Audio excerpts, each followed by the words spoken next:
Acidente de Chernobyl.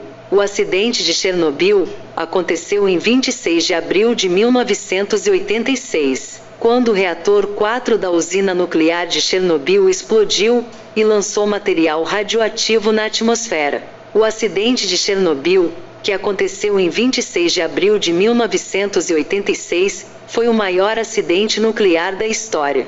Essa tragédia ocorreu na usina Veilene, localizada na cidade de Pripyat, a cerca de 20 quilômetros da cidade de Chernobyl, na extinta União Soviética, atual território ucraniano.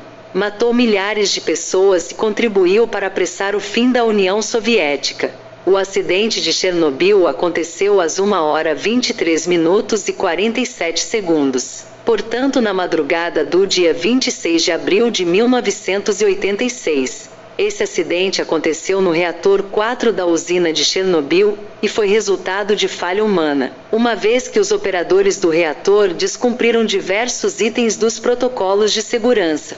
Além disso, foi apontado posteriormente que os reatores RBMK, usados em Chernobyl e em outras usinas soviéticas, tinham um grave erro no seu projeto, o qual permitiu que o acidente acontecesse. Tudo ocorreu durante um teste de segurança que estava em curso e resultou na explosão do reator 4. Com a explosão, 2 trabalhadores da usina foram mortos. Na sequência, um incêndio no reator 4 iniciou-se e estendeu-se durante dias. A explosão deixou o reator nuclear exposto, e o incêndio foi responsável por jogar na atmosfera uma elevada quantidade de material radioativo. O vento levou material radioativo lançado na atmosfera, principalmente para o oeste e norte de Pripyat, e a radiação espalhou-se pelo mundo. Rapidamente foram identificados altos níveis de radiação em locais como Polônia, Áustria, Suécia, Bielorrússia e até locais muito distantes, como o Reino Unido, Estados Unidos e Canadá. Os primeiros a alertarem a comunidade internacional de que algo havia acontecido na União Soviética foram os suecos. Os questionamentos realizados ao governo soviético levaram-no a admitir que o acidente havia acontecido no dia 28 de abril. Até então, os soviéticos trataram de esconder o que havia acontecido, temendo os impactos disso para a reputação do país. O princípio básico de funcionamento da usina de Chernobyl era similar ao das demais usinas nucleares. O reator, local onde são armazenados os combustíveis físseis, faz com que a energia emitida pela fissão de elementos instáveis, como urânio ou plutônio, aqueça e evapore água pura a cerca de 270 graus Celsius. Essa água é mantida sob altas pressões e, por isso, quando liberada, tem força suficiente para movimentar um conjunto de turbinas conectadas a um gerador. Os geradores, por sua vez, são como grandes ímãs e ficam envolvidos em uma enorme quantidade de bobinas condutoras. A produção de energia elétrica acontece de acordo com um fenômeno chamado de indução eletromagnética. Enquanto o gerador estiver em rotação, haverá geração de corrente elétrica. A usina de Chernobyl era equipada com 4 reatores nucleares RBMK-1000, capazes de gerar cerca de 1000 megawatts de energia elétrica cada. Na época do desastre, a usina de Chernobyl produzia aproximadamente 10% de toda a energia elétrica consumida pela Ucrânia. Além disso, Chernobyl foi a terceira usina nuclear produzida pela União Soviética a utilizar os reatores RBMK, produzidos por uma tecnologia ultrapassada, criada cerca de 30 anos antes da data do acidente. No interior dos reatores nucleares, havia centenas de pastilhas de urânio 235. Essas pastilhas estavam dispostas em compridas varetas metálicas, as quais estavam mergulhadas em um tanque de água pura, destilada, usado para regular o processo de fissão nuclear. Todo o reator era recoberto por uma grande e espessa armadura de grafite. Os 4 reatores usados na usina de Chernobyl foram construídos entre 1970 e 1977 e usavam a grafite como moderador das reações nucleares. A moderação consistia em desacelerar os nêutrons emitidos pelas fissões nucleares, tornando os nêutrons térmicos, de modo que a energia emitida por eles fosse transferida para a grafite em forma de calor. Ao entrar em contato com as paredes de grafite, a água também absorve calor e evapora de forma controlada. Hoje, entretanto, conhecemos um grave problema relacionado a esse tipo de reator. Eles não são muito seguros quando operam em baixas potências.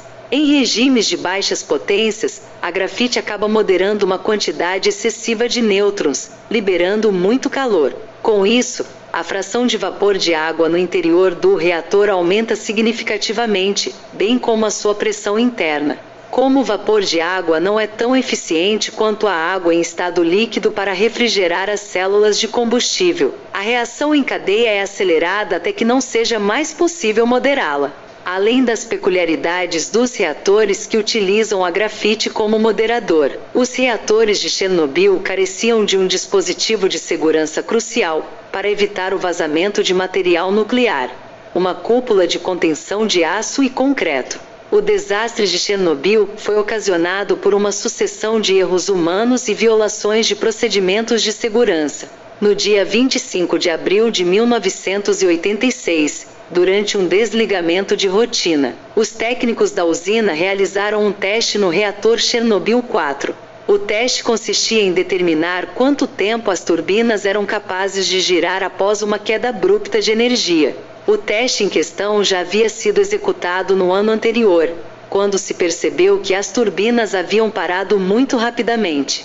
Para resolver isso, novos dispositivos foram instalados ao longo do ano e precisavam de testes.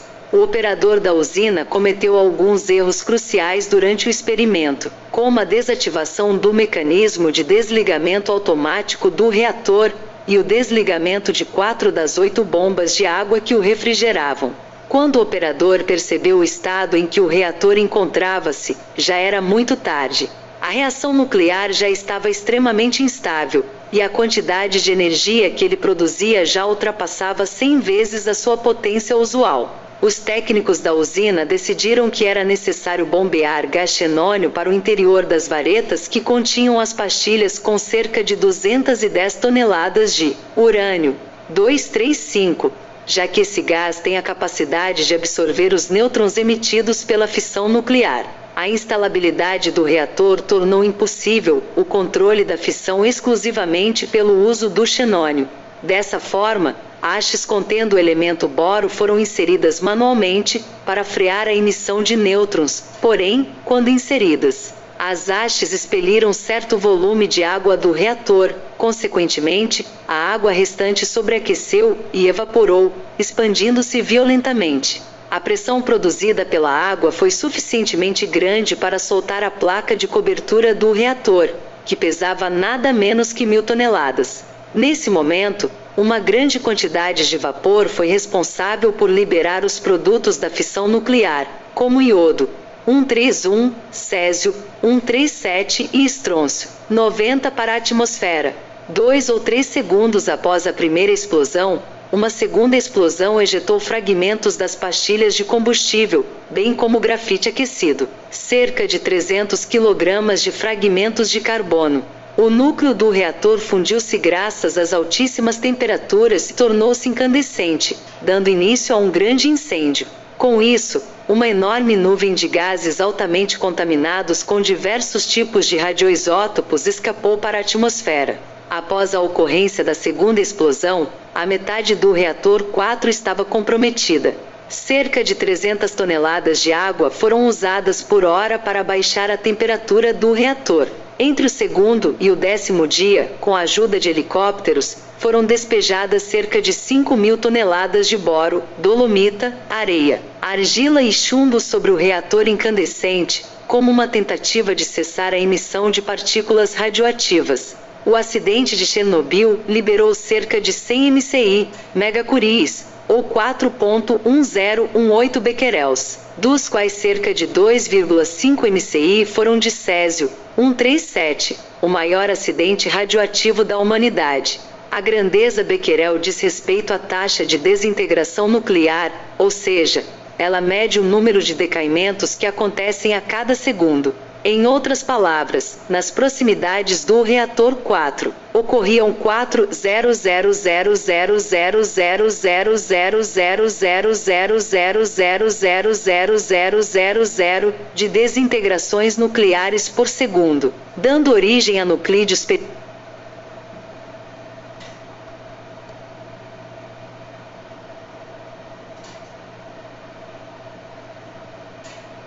Nuclídeos perigosos como o de césio, cuja meia-vida é de cerca de 30 anos. Perigos da radiação. A radiação é uma forma de transmissão de energia através do espaço. Ela existe em duas formas: a radiação eletromagnética e a radiação corpuscular. Alguns átomos pesados, como o urânio, apresentam instalabilidade nuclear, isto é, seu núcleo não consegue manter-se coeso e, por isso, tende a decair em núcleos menores e mais estáveis. Durante o decaimento, algumas partículas bastante energéticas, como prótons, nêutrons, núcleos de hélio, elétrons e também ondas eletromagnéticas, todas de alta energia, são emitidas para todas as direções do espaço. A capacidade de ionização dessas formas de radiação faz com que elas sejam potencialmente letais. A radiação ionizante é qualquer forma de radiação, corpuscular ou eletromagnética, que seja capaz de causar danos ao código genético das células em razão do processo de ionização, que consiste em arrancar elétrons dos átomos.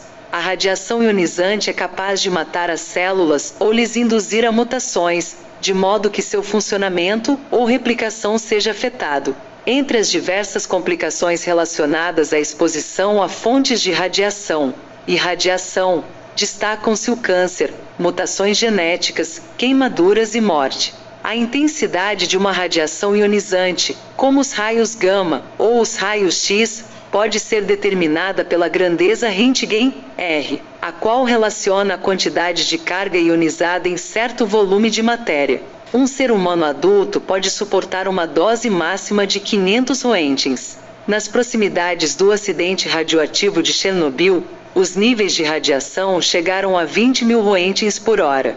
Desse modo, alguns trabalhadores que se encontravam desprotegidos nas áreas mais críticas do acidente receberam doses letais de radiação em menos de 1 minuto. A zona de exclusão de Chernobyl tem mais de 2.600 km² e será inabitável por pelo menos 3.000 anos. Além da exposição direta, que ocorreu nas proximidades do reator 4, uma grande nuvem carregada de partículas e gases radioativos escapou do complexo de Chernobyl por causa do incêndio provocado pela fusão do reator. Elementos gasosos como o xenônio 133 foram imediatamente liberados para a atmosfera, entretanto, sua meia-vida curta, de aproximadamente 5 dias, diminuiu os impactos desses gases à saúde dos funcionários e moradores da região. Outros elementos radioativos como o iodo 131 ou o telúrio 132, de meia-vida curta, 8 dias e 78 horas, também foram suspensos no ar, mas logo perderam seus efeitos. O maior problema foi o césio 137, cuja meia-vida leva mais de 30 anos. A precipitação do pó de césio 137 na atmosfera tornou a região de Chernobyl inabitável, por um tempo que varia entre 3.000 e 20.000 anos.